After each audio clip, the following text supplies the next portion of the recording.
ver si se conecta alguien más.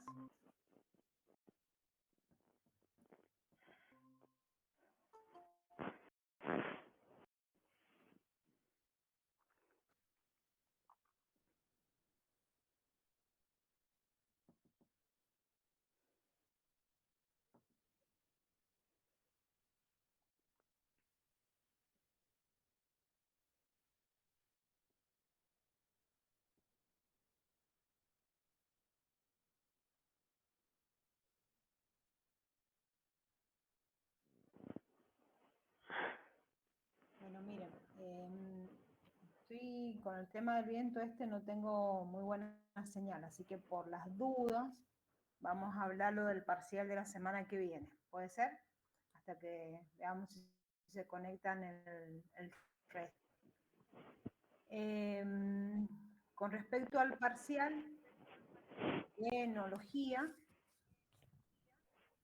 lo que va a ir de tema van a ser barricas, enfermedades y defectos que vimos la semana pasada, y insumo y fraccionamiento, que es lo que vamos a ver ahora. Y para bebidas especiales 1, iría pisco y aperitivo, que es también lo que vamos a ver hoy. ¿Bien? ¿Queda claro qué es lo que va para el parcial? Profe, perdón, ¿puede repetir que no tenía justo para anotar? Sí. Para enología 1 va a ir barricas, enfermedades y defectos, y insumos y fraccionamiento, que es lo que vamos a ver hoy. Y para bebidas 1 iría pisco, que vimos la semana pasada, y aperitivos. ¿Bien? Bueno. Que es lo que vamos a ver hoy.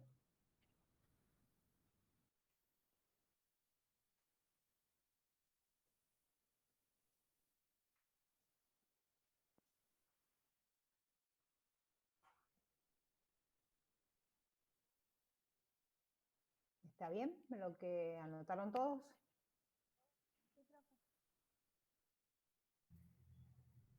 Sí, profe. Bien.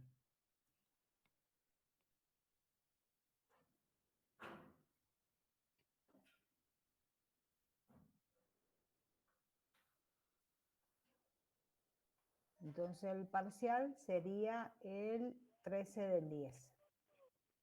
Y el recuperatorio va a ser el 27 de octubre, que si no me equivoco, a ver, en un minuto.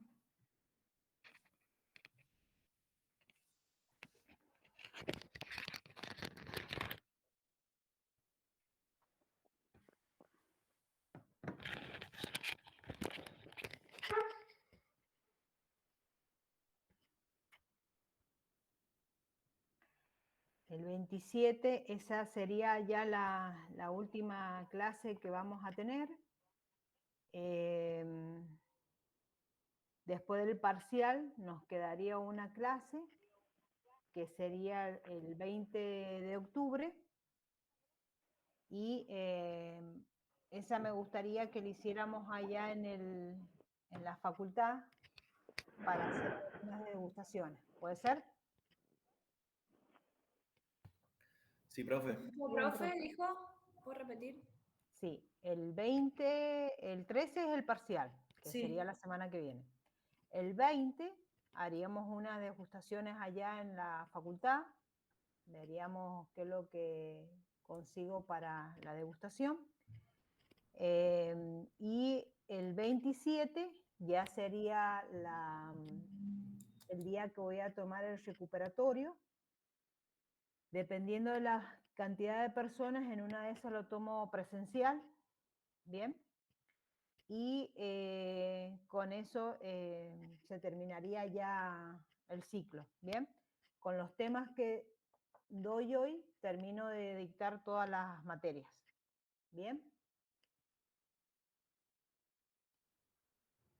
Bueno, profe.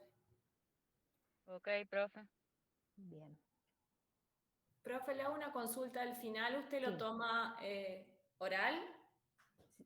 Sí, los finales son orales. Ujú. Yo creo, no sé si van a dejar a criterio de cada profesor o cómo lo van a definir, todavía no está definido eso, pero creo que va a ser presencial. ¿Bien?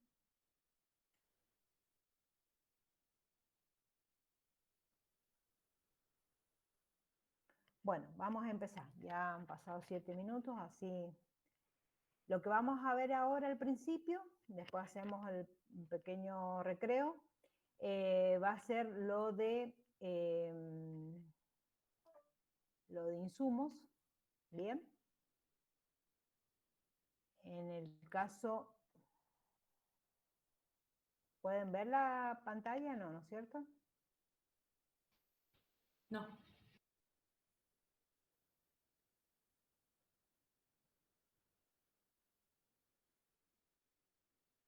Ahí la ven.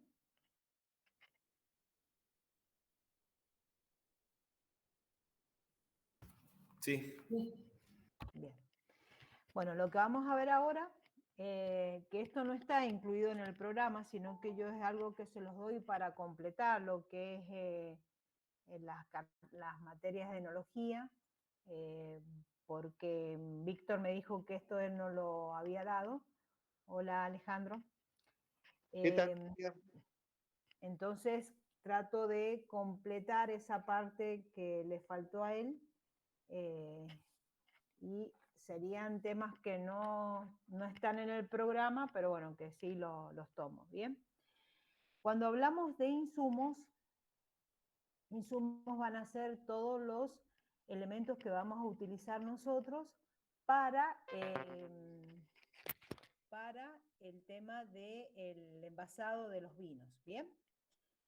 En el caso de uno de los insumos que vamos a tener, precisamente son las botellas, que la botella de vidrio, la que generalmente vamos a utilizar para lo que es el envasado del vino, es la más utilizada, sobre todo en los vinos varietales, eso ténganlo en cuenta. Y hay distintas capacidades en cuanto a las botellas, que van a ser de 750, que sería la medida estándar, ¿bien? Y después hay una incorporación de otros tipos de envase, como pueden ser envases más chicos, que son los de 350, de 700, de 930, y hay uno que se utiliza mucho, que varias bodegas que la utilizan, que es el botellón, que le llamamos nosotros, que es de 1 litro 250, ¿bien? En cuanto al otro tipo de envase que vamos a utilizar, algo que como que se ha ido perdiendo en el tiempo, que son las damajuanas, que son de 4 litros 600 a 500 o a 5 litros, perdón. Y por lo general estos envases tenían lo que era la damajuana de vidrio, tenían unos canastos que eran como de mimbre, que después se cambian por los de plástico, ¿bien?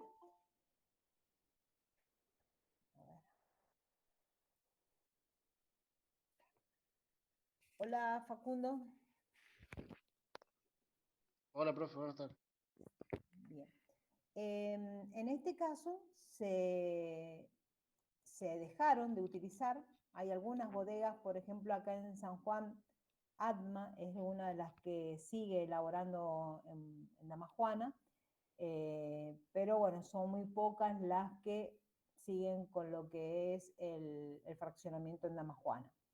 Y después está el famoso Tetravix o laminado, que sería la cajita, y estas sí o sí tienen 1 litro, ¿bien? En cuanto a la botella de vidrio, por lo general la botella, es más, en este momento hay un gran problema con lo que son las botellas de vidrio. Se quemó una fábrica en Buenos Aires que procesaba lo que era la botella de vidrio, y bueno, con este problema de que esta fábrica, porque en realidad son dos grandes fábricas las que manejan, o dos grandes cristalerías las que manejan todo lo que es botella en la Argentina, que es Catorini y Cristalería del Rosario. Y bueno, al tener problemas esta planta, se ha generado un faltante de botellas, hay un faltante muy importante en cuanto a lo que es botellas. Supuestamente en estos días la planta iba a empezar a funcionar. Catorini ha aumentado lo que es su producción, la planta de Catorini la tenemos acá en San Juan, ahí en lo que es la calle Centenario, y bueno, pero no alcanza para lo que es la cantidad de producción que hay en este momento de envases de vidrio. Tienen que tener en cuenta que tenemos como picos en el proceso de fraccionamiento. En este momento estamos en uno de ellos, que es septiembre-octubre, porque se empieza a fraccionar sobre todo para lo que son las exportaciones.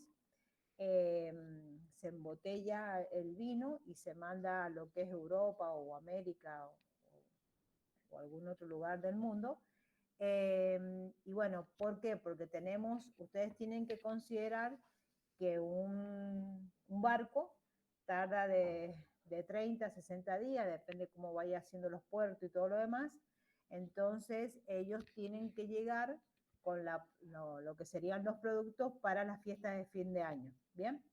Y eso genera que en este momento nosotros tengamos mayor producción y, bueno, y se está notando esa escasez de botella que está generando problemas. ¿Qué es lo que hace la parte de la gente de bodega?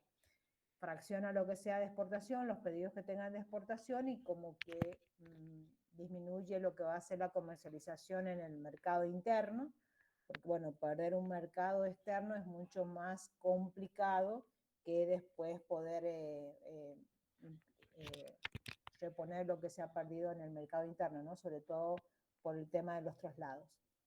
El vidrio, eso como para que tengan en cuenta la importancia de lo que son las botellas, ¿no? Para tener en cuenta cómo se hace el vidrio es una mezcla de silicato de sodio y calcio con ácido silícico y libre. Las temperaturas a las que van a llegar para poder fundir bien todos estos minerales serían a los 1500 grados centígrados, en donde van a perder esa estructura que ellos tienen cristalina, se va a fundir y se va a poder empezar a formar lo que sería la botella. Una vez que sale de esta parte de intenso calor, se va a empezar a enfriar y eso permite que se solidifique. En todas las empresas ellos tienen unos moldes, ¿bien? Que es en donde van a colocar esta mezcla de silicatos para que se forme la botella, y de acuerdo al molde que le colocan es el tipo de botella que vamos a tener. También se le suelen añadir a lo que va a ser la composición del vidrio sodio para rebajar lo que sería un poco el punto de fusión, pero tiene la particularidad que debilita un poco lo que es la estructura, así que es muy poco el sodio que se le puede agregar. El calcio, que me va a reforzar la estructura, el boro, que me ayuda en cuanto a la dilatación que voy a necesitar que tenga esa mezcla para formar la botella. El potasio me va a aumentar la resistencia química, el zinc retarda la vitrovinificación y el plomo mejora lo que es el tema del brillo, la transferencia y el índice de refracción que va a necesitar la botella. Ustedes han visto que tenemos botellas de distintos colores, que están las incoloras y después tenemos los distintos verdes y llegamos también hasta el color marrón. Entonces, ¿cómo se hace para obtener esa coloración? En el caso del vidrio, que es incoloro, por lo general se pueden utilizar diversos óxidos como el hierro y magnesio o el cromo o níquel. En el caso del incoloro, lo que vamos a utilizar van a ser el hierro. Para el verde, que es el verde fuerte, por decirlo así, va a tener óxido de hierro y también se le puede agregar manganeso o cromo y níquel. En el caso de la hoja muerta o ámbar, que es el color un poco más amarronado, se le agrega un peróxido férrico, y en el caso del marrón va a ser por la adición de peróxido de manganeso y lo que sería un compuesto formado por hierro, de sulfatos con hierro, y en el caso del negro se le suele agregar algo de acero para dar esa coloración. En cuanto a las botellas, el color va a variar dependiendo del estilo de vino que vayamos a envasar y cuál sea también el estilo de botellas que utilicen en la bodega, en la parte comercial.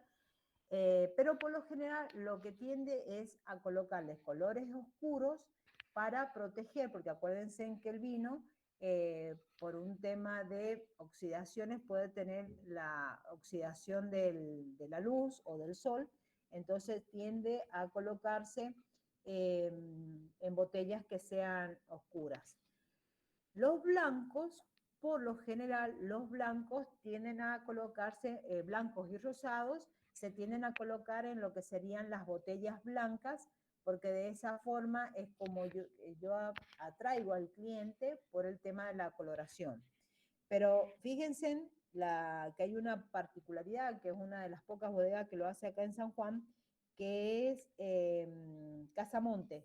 Casamonte, todos sus vinos los fracciona en botellas color verde, ni siquiera los blancos, a excepción de los blancos dulces, que bueno, que es otra cosa, pero todo lo que serían los varietales blancos, como el Viognier, el Chardonnay, todos ellos los envasan en botellas oscuras, y es precisamente para proteger al vino, sobre todo de las oxidaciones que puede generar la luz o el sol, ¿no?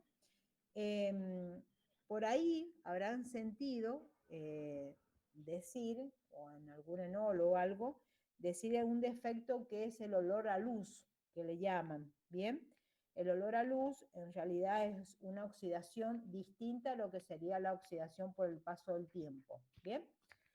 Y bueno, eso depende entonces, como les decía, de cada empresa. Y las azules, como se ve acá, son las que se utilizan más para el consumo de bebidas para gente joven, como decimos nosotros, que vendrían a ser los frisés, ese tipo de vinos, que no son vinos, son cócteles, que se comercializan sobre todo en los boliches, en los bares, que son más que nada para atraer a la gente joven por el tema del color. Dentro de las botellas, como yo les decía, tenemos distintos estilos. Tenemos una que se llama tipo Burdeos o Bordalesa, que es la que más se conocen a nivel mundial. Es una botella que tiene un tronco invertido, que se le llama tronco invertido. Denme un segundo. Tronco invertido, que de esa forma va a ser la que en este tipo de botellas vamos a utilizarlos por lo general para los vinos de alta gama. Y fíjense en el tipo de picada, esto que tiene abajo, que es la picada, que le decimos nosotros, es una picada bastante grande, es una botella más pesada, tiene como los hombros así caídos, y eso hace de que al tener mayor peso también el costo de la botella sea mayor. Por lo general en este tipo de botella es o el hoja seca o directamente el color verde. Después está el Borgoña, que es este que tiene la parte de los hombros bien inclinados, tenemos un cuello mucho más largo. También se suele hacer en lo que sería los vidrios oscuros. Y, por ejemplo, eso es lo que yo les decía, Casamonte en este estilo de botella es la que fraccionan los vinos blancos, ¿bien? Y por lo general son vinos blancos o vinos tintos más ligeros los que se van a fraccionar en este estilo de botella. La picada no va a ser tan profunda y es mucho más liviana que la anterior. Después están lo que se le llaman botellas de Jerez o Portos. Esta Denme un segundo que está entrando alguien más. Van a ver. En este caso, de las botellas de Jerez o Oporto, se utilizan para este tipo de bebidas, son específicas, son con los hombros bien cuadrados, son bastante pesadas, son mucho más pesadas de lo que vendrían a ser la de los tintos, tiene un cuello más largo y por lo general el tipo de boca que va a tener es propicio para colocar un tapón, que ya lo vamos a ver, que es un tapón que permite sacarlo y ponerlo, porque como son vinos generosos o especiales, en este caso es un vino que yo no me lo voy a tomar en un día o en 2 días, entonces puedo tomar y con ese tipo de tapón cerrarlo. Por eso es la forma también acá de lo que sería la boca de la botella, y por lo general también son de color oscuro, ¿bien? Para proteger más al vino. ¿Cuáles son las ventajas que tenemos en cuanto a fraccionar en botellas de vidrio? Por lo general es un producto que lo vamos a poder manejar fácilmente, va a aislar al vino, el vidrio aísla al vino de todos aquellos problemas externos o agentes externos que puedan generarme deterioros en las características organolépticas. Es de fácil almacenamiento, transporte, venta y para el consumo del producto. Vamos a poder dosificar bien la bebida y otra de las cosas que puede ser reciclable.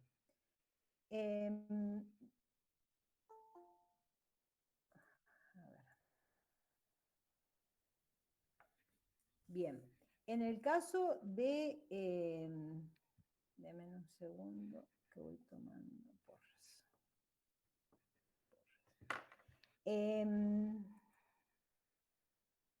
En el caso de lo que pasa con el tetra se comienza a utilizar, acuérdense que es el envase de cartón o que se utiliza no solamente para el fraccionamiento del vino, sino que tenemos muchos productos alimenticios como la leche, el tomate, las lentejas, las arvejas, todo lo que serían las conservas se pueden hacer en este tipo de envases, y fue precisamente una empresa sueca en 1963, o sea que es un producto de larga data, que empieza a desarrollar este tipo de envase más que nada para lo que era la leche.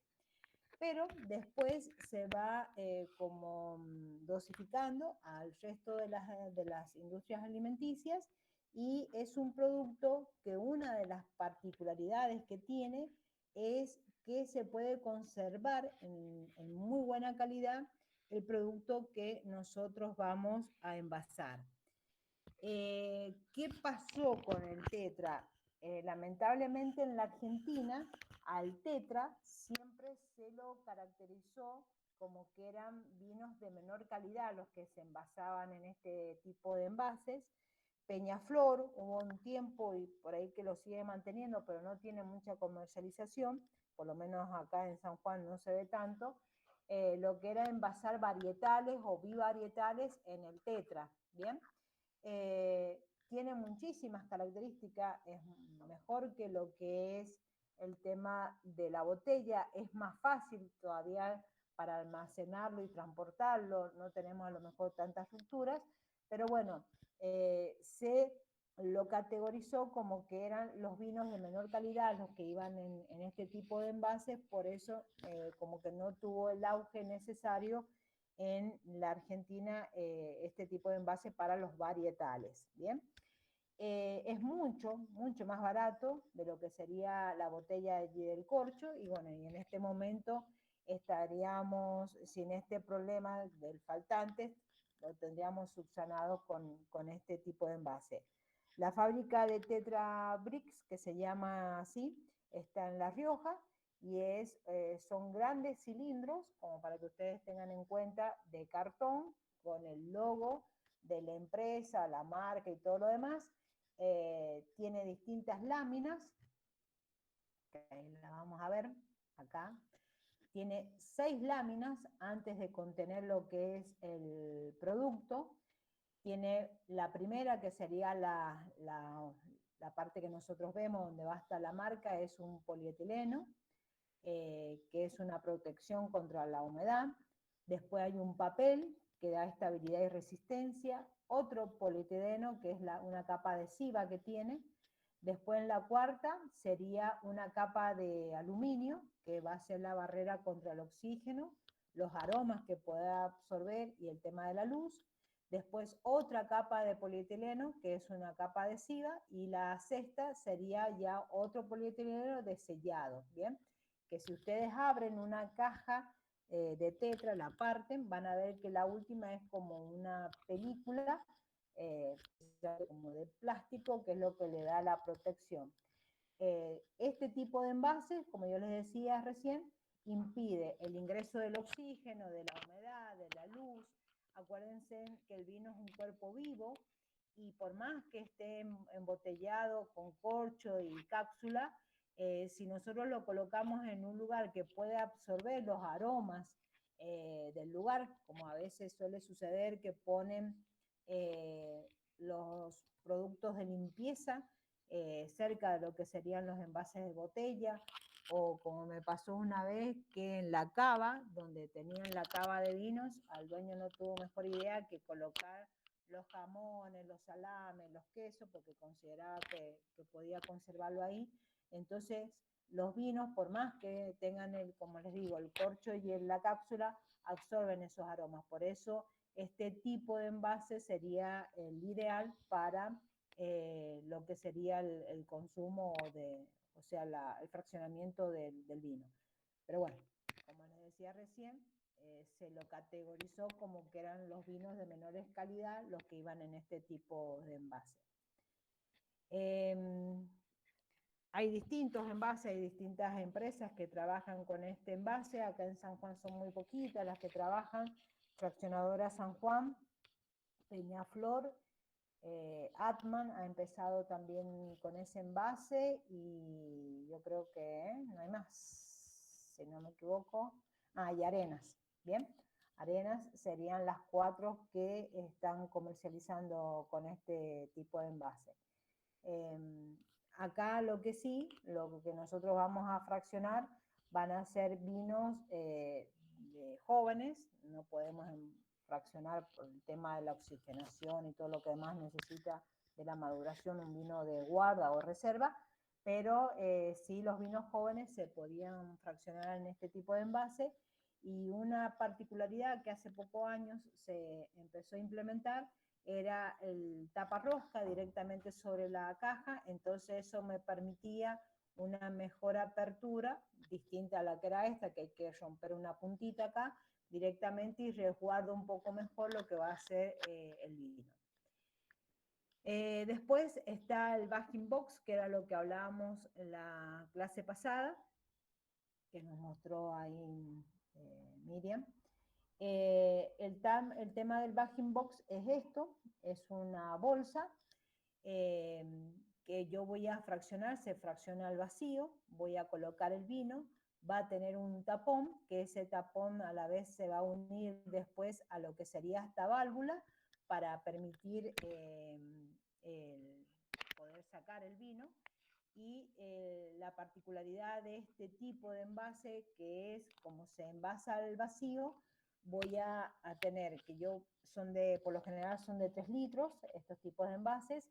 Entonces la particularidad que tiene es que yo voy a ir sirviendo el vino, impido que ingrese el oxígeno hacia el vino para que se produzca la oxidación, que es lo que pasaría en una damascuana, por ejemplo. En una damascuana yo la abro y automáticamente empieza a entrar el vino, y si no se consume dentro de la semana, como que el último vino va a estar, lo último que queda del vino va a estar como avinagrado, o ya va a cambiar las características. Este tipo de envase puede estar 2, 3 meses tranquilo, que no va a cambiar las características organolépticas del vino, y me atrevo a decir hasta más tiempo. Hicimos unos ensayos hace unos años atrás en el Consejo de Enólogos, y de vino blanco y de vino tinto, y la verdad que pasaron 6 meses y seguía igual el vino, no había tenido cambios, organolépticos. Pero bueno, es un envase que cuesta imponerse. En relación costo es mucho más barato, va a ser este producto, que si fuera que yo comprara las 5 botellas, ¿no es cierto?, para tener casi los 3 litros que tiene esto, entonces el costo es mucho más económico y la conservación del producto también. Bueno, ¿qué es eso que les estaba diciendo?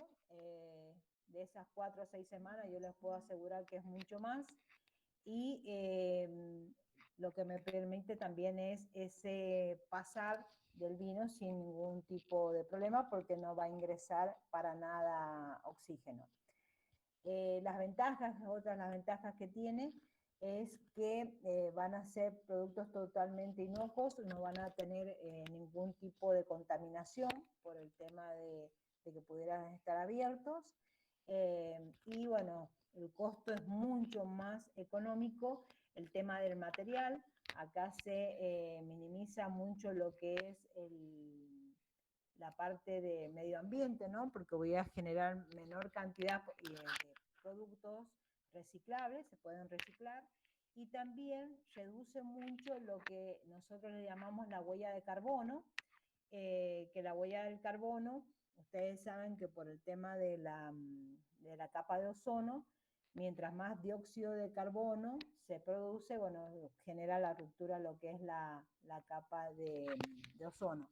Entonces, una de las cosas que hay algunos países que los exigen, o personas que compran desde Europa sobre todo, que son más conscientes del medio ambiente, es determinar cuál es la huella de carbono, que hay valores, en realidad no me acuerdo, pero sé que hay valores específicos, igual que la huella de agua, o sea, cuánto menos generé de dióxido de carbono que perjudica al medio ambiente, y en el caso de la huella de agua, cuánta menos agua utilicé para llegar al producto que ellos están consumiendo. Después tenemos lo que serían los tapones. Cuando hablamos de tapones, hablamos de corcho y los tapones naturales, que sería el corcho, y los tapones sintéticos. ¿Bien? ¿Hasta ahí va bien? ¿Entienden todo? Sí, profe. Bien. En cuanto al corcho, ustedes ven acá, es la corteza, el alcornoque, es el árbol que produce los tapones de corcho. Tiene una corteza, acá ven cómo se ha cortado la corteza, y de esa corteza es lo que yo voy a ir generando lo que van a ser los tapones naturales. Los principales productores de este tipo de corcho es Portugal, España, Marruecos y Algeria.